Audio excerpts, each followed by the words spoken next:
Hey, so good evening.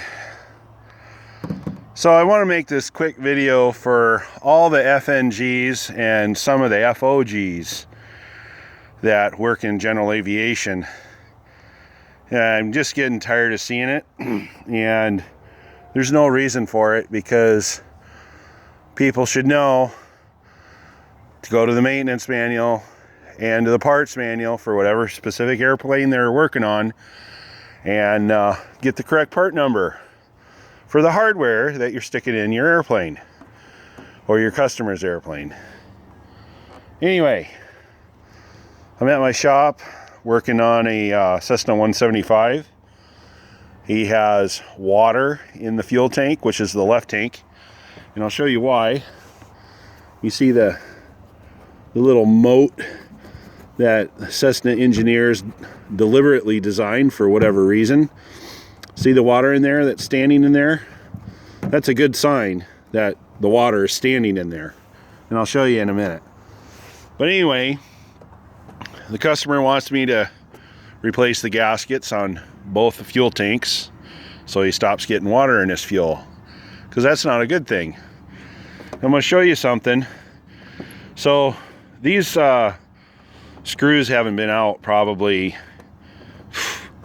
I'd say this paint job's probably 70s. It's yellow and kind of a coppery color, and so I'd beg to say probably at least the 70s. So this tank hasn't been off since the 70s. You can see the paint I had to scrape to get that out of there. So fortunately I only had 2 screws that are being a pain, but I soaked them with some penetrating oil, some PB blaster, if you will. And I want to show you something. You want to look at these screws here. This is in the front main spar, by the way. This goes through the leading edge, through the fuel panel, and then tightens down in a nut plate inside the spar cap. So I want to show you that screw. Now if I were to scrape the paint off the head of this screw, there would be a little X on there, which means that it's a structural screw. Not just your normal every run-of-the-day mill screw, but it's a structural screw. And they designed it because if you look at the panel, it goes from the wing root here all the way across 1, 2, 3 rib bays, because this is a long-range tank. And you can see it ties in the stringers.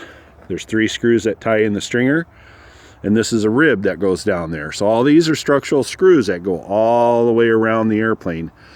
And this is the one of the little buggers. And then there's another bugger down there towards the corner right about there, if you can see it. But anyway, so let's look at this screw again. It has a shank and the thread, and it's an 832 thread. It's not 1032, it's not 632. It's a 832 thread. See that nice shank on there, and see the small head. And like I say, if I scrape this paint off of here, if I went and took it on the wire brush, I'd be able to show you the little X that is on the head, indicating that it's a structural screw. Now let's go over here to the left tank. Jiggy, jiggy, jiggy over here. So this is the tank that's the problem. And look at the moat here. There's no water in it. Guess where that water went? It went right into the tank, because there's 2 gaskets that go under this little ridge cap here, and this filler neck, there's a flange on the inside, and there's another gasket on the inside of that. So this little moat cap, if you will, goes down and sandwiches the flange for the filler neck up into the tank, and then this goes down into the tank. So there's a cork gasket here, and then a cork gasket on the inside, and that all gets sandwiched together. So there's 3 layers of metal and 2 gaskets, and that's where all the water goes. So the cork breaks down, and then it goes down and dribbles into the tank, and as the cork breaks down even further, then you get a massive water leak into the fuel tank. So this is the left tank, and the customer went out to go fly, and the thing quit on him down at the run-up area, and I had to go start it for him. And once I got it started, I could tell that it had water in the fuel, and we sumped out over a cup of water before it started running fuel. And then it took a little bit more to get all the water out. So it's been raining, and it rained yesterday, and so there was supposed to be water in here like it did the other side, and there's not. It's dry. That means it went all inside the tank. So anyway, let's look at this screw again. I'm going to point this screw out. I'm really beating this down because it's important here. This is a structural screw. There's a little X on the head under the paint. It has a shank. It has the thread. It came out of the front main spar. And I don't care if it's a Cessna 170 or a 150. 170s maybe with the metal wings. The 140As maybe. I don't remember. 150s, 152s, 172s, 175s. Possibly 182s with the older style metal tank in it. Otherwise they have a bladder. So anyway, structural screw. Right there, we'll leave that there. Now let's go here and look. Look at this guy. It's an 832 screw, which is fine. But look at it. It's threaded all the way up. Let me try to get the focus. Can't focus on it. Let me go back here a little bit. But it's just a standard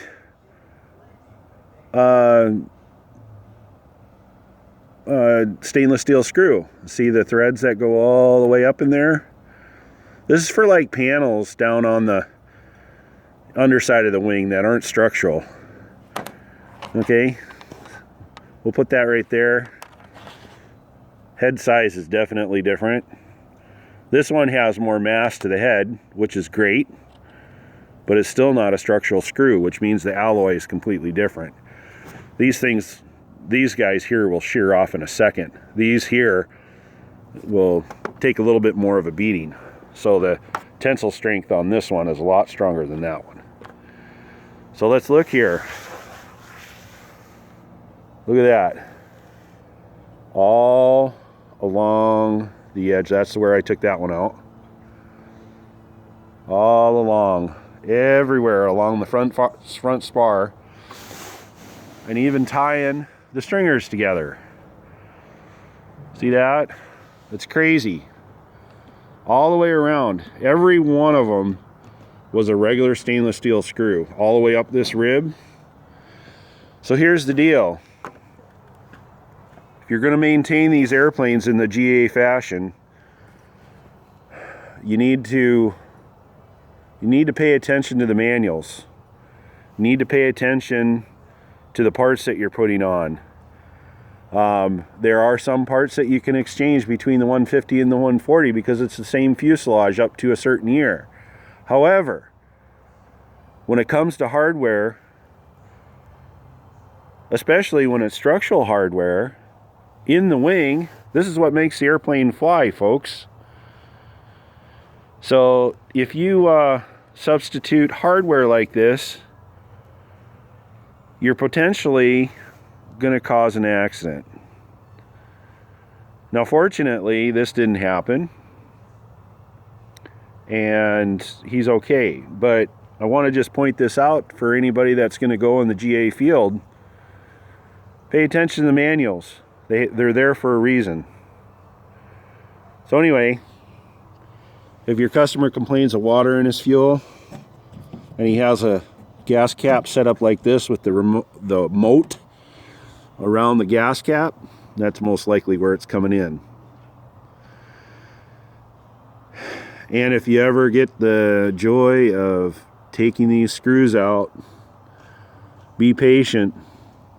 Use some valve grinding compound on your screwdriver. You take your time and get those things out. I used an impact Makita to help get some of these out, and it really does help. But most of all, get the right hardware to put back in. Don't use the old hardware either. When you pull out that hardware, it's going to be rusty. And I don't know if you can see that or not, but the threads are all rusty. And the head's going to be screwed up enough to where if it ever has to come out again, you play hell to get it out. And I don't want to be the guy that has to work 3 times as hard to get a panel off that should have been coming off in 10 minutes. So anyway, it's over 10 minutes on this video, and it wasn't supposed to be this long, but I just wanted to point this out, and hopefully you guys will continue to do good work out there. As for now, have a good day.